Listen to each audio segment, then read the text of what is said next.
രാഹുൽ മാങ്കൂട്ടം ഒളിവിലാണ്. പരാതിക്കാരി മുന്നേ ഒളിവിലാണ്. പരാതി കൊടുത്തത് തന്നെ ഒളിവിലിരുന്നു കൊണ്ടാണ്. ഇപ്പോഴും ഒളിവിലാണ്. തെറ്റ് ചെയ്തിട്ടില്ലെങ്കിൽ സമൂഹത്തിൻ്റെ മുമ്പിൽ മറ്റുള്ള സ്ത്രീകൾക്ക് ഒരു മോട്ടിവേഷനായിട്ട് ഇവർ രംഗത്ത് വരേണ്ടതല്ലേ? വാർത്താ മാധ്യമങ്ങളിലൊക്കെ ചർച്ചയ്ക്കൊക്കെ വരേണ്ടതല്ലേ? പിന്നെ എന്തിനാണ് ഈ ഒളിവിലിരിക്കുന്നത്? രാഹുൽ മാങ്കൂട്ടത്തിന് പേര് പറഞ്ഞ് നാടായ നാട് മുഴുവൻ അപമാനിച്ച് തേജോവധം ചെയ്ത് രാഹുൽ അവിവാഹിതനും മറ്റു സ്ത്രീ വിവാഹിതയുമാണ്. ഭർത്താവുള്ള ഒരു സ്ത്രീയെയാണ് ഇദ്ദേഹം ഗർഭം ധരിപ്പിച്ചു എന്ന് പറയുന്നത്. എന്നിട്ട് അവർ തെറ്റ് ചെയ്തിട്ടില്ല, ഇരയാണെന്ന് പറയുന്നത്. ഇരയാണെങ്കിൽ ഈ ഇര എന്തുകൊണ്ട് തെറ്റ് ചെയ്യാത്ത ഇര സമൂഹത്തിൻ്റെ മുന്നിൽ വരുന്നില്ല? അപ്പോൾ അവർക്കറിയാം അവർ തെറ്റ് ചെയ്തിട്ടുണ്ട്. അതുകൊണ്ട് സമൂഹത്തിന് ഫേസ് ചെയ്യാനുള്ള ആ ഒരു ബുദ്ധിമുട്ട് അത് തന്നെയാണ്.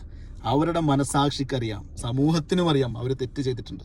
അതുകൊണ്ടാണ് റിപ്പോർട്ടർ ചാനലിലെ മൊട്ട കിളിക്കുഞ്ഞിനെ പോലെ പരാതി പറയുന്ന അവരുടെ കൂടെ നിൽക്കണം നിങ്ങൾ. രാഷ്ട്രീയ മര്യാദ അതാണെന്ന് പറയുന്നത്. ഇതിലൊന്നും രാഷ്ട്രീയം നോക്കാൻ പാടില്ല എന്നാണ് എൻ്റെ ഒരു നിഗമനം.